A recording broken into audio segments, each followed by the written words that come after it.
And Jesus doesn't start his public ministry until the age of 33. Okay? So what he does is he stays out there with Mama, Captain Mama, all the way until those other boys get old enough to help take care of Mary. Isn't that an amazing thing? And then James is one of those brothers. And he had the opportunity to spend time in the same house with Jesus. What? You can't imagine that, can you? Being able to grow up and have somebody like Jesus as your brother. But I can guarantee you, Jesus saw it. Faith saw it.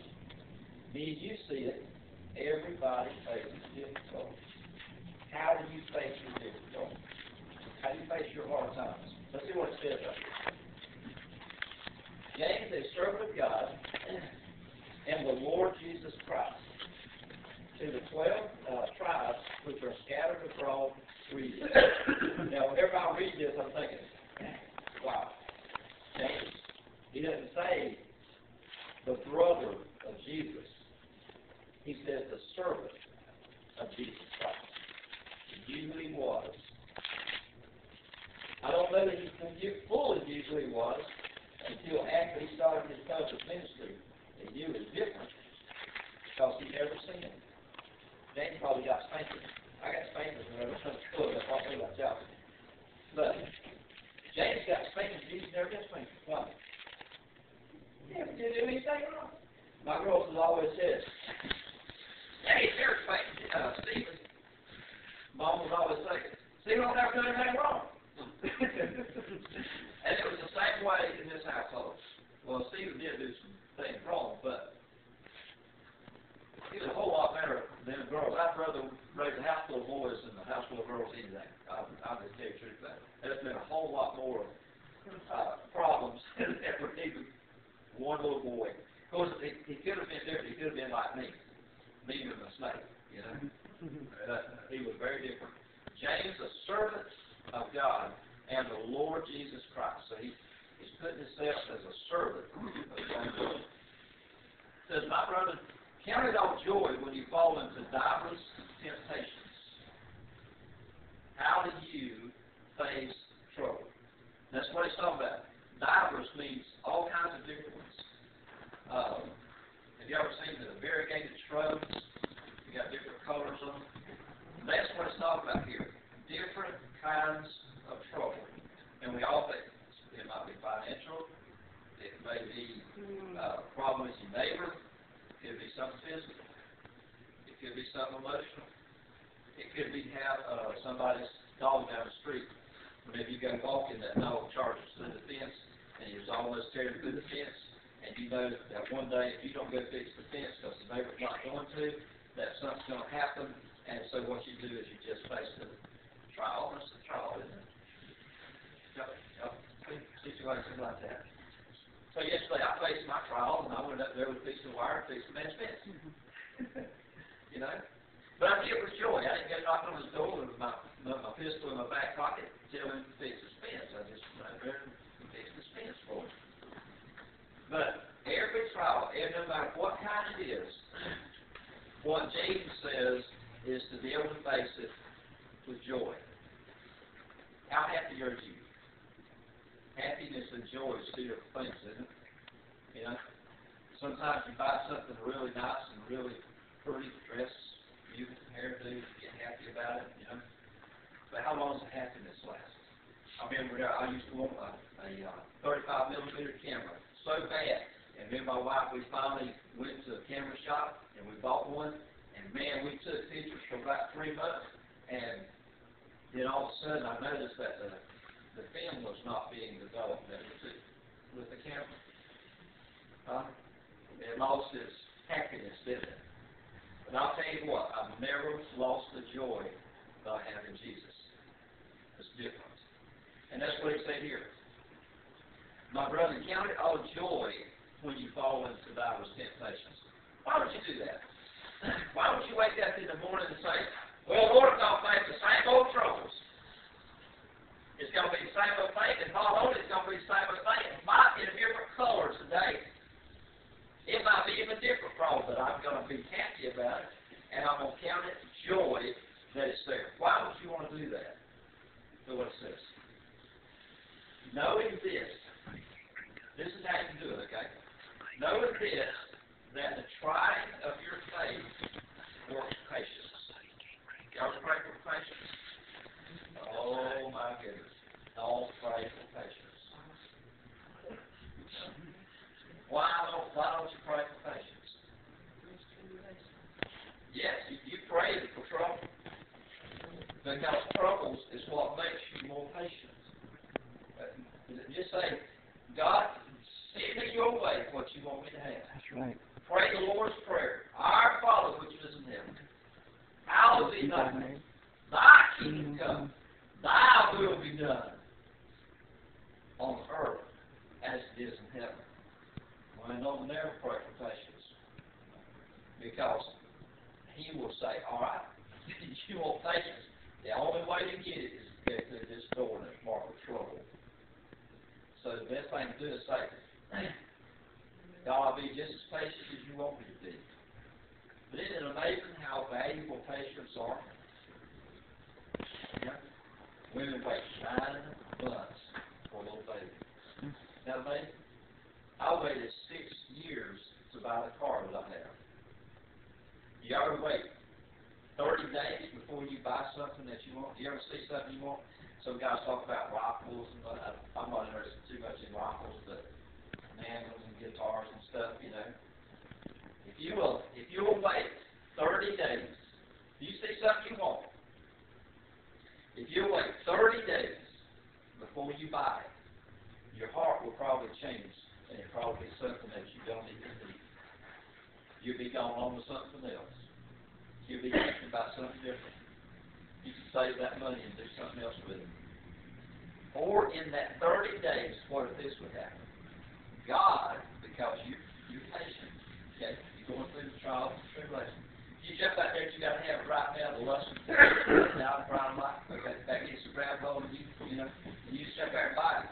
You're going to miss the opportunity of God saying, delight in me, and I'll give you the desires of your heart. Now, the only thing you heard there was delight, and I'm going to do the desires of my heart. Listen to what it says. Delight in the Lord, and he will give you the desires of your heart. He will give you the desires of your heart. What if God will give you through somebody else the desires of your heart? Because you have patience to wait. Huh? What do you think? I think it's worth waiting on.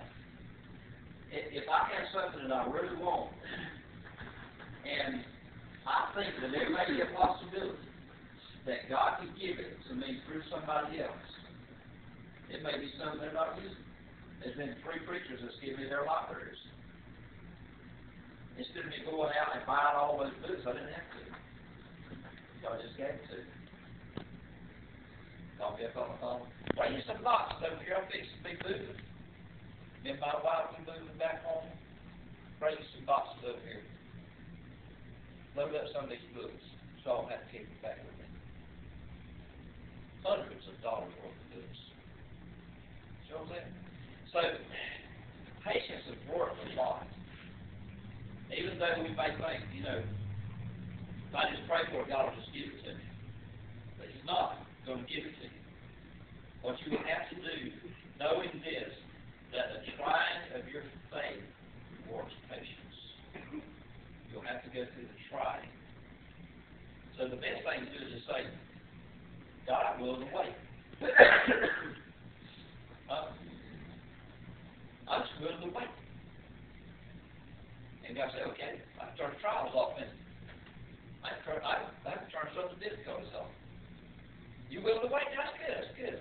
We can go on to something else. Look at what it said. But let patience have a perfect work, that you may be perfect, entire, and wanting nothing. It's amazing what patience as a character quality does in our life. It is the ultimate in maturity. with God. Whenever Psalms 3, 5, and 6 says, trust in the Lord with all your hearts. Lean not unto your own understanding. In all your ways acknowledge Him, and He shall direct your path.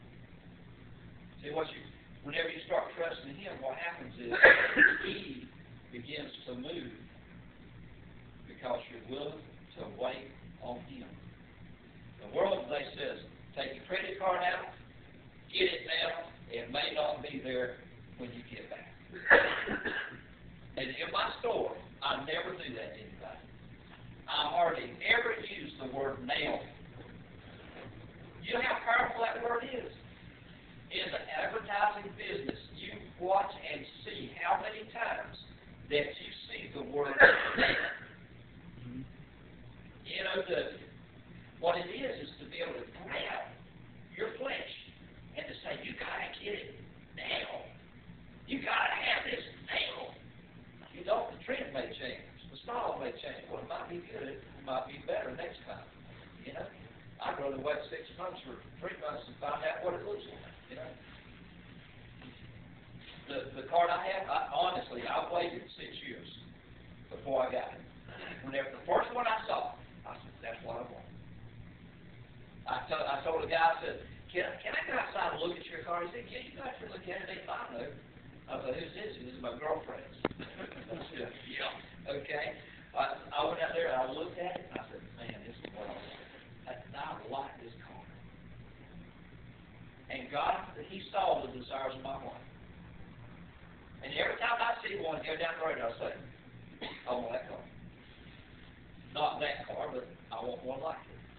So I had a friend that used car sales, and I told him at the football game one year, I said, this is the kind of car I want. I can afford it now. I couldn't 6 years ago, but I can now. And this is what I want. This is the price I'll pay you for it. And this is the miles I want to have on it. And this is the year of all I want. It doesn't happen. I said, well, if it does, I'll buy it. And if it don't, it just won't happen. So I began and said, you still in the right car? I said, yeah. I said, and if you find it, you let me know. About 4 months later, he called me up and he said, I've been in the car. And I said, you got me kidding. He said, no, I'm not kidding. Miles I said I'd take on it. Price I said I'd take, I'd give it for it. He said, I'll have it here tomorrow. I said, I'll take it. He said, you ain't even seen it. I said, I trust you. I trust you. You don't trust me, why you better not buy that from me? Right? I trust you. Come on. What a wonderful thing. And me and my wife have just enjoyed that car. Patience is a wonderful thing. It is more valuable than you could ever imagine to be able to wait. Financially, think what it does for you as far as health-wise. One of the biggest problems that people have is getting anxious, frustrated at work or in their family. It's got to work out now. We got to fix this. We got to work through this problem and get it solved. And you just keep plodding along, keep pushing yourself instead of saying, you know what? God knows how big this is.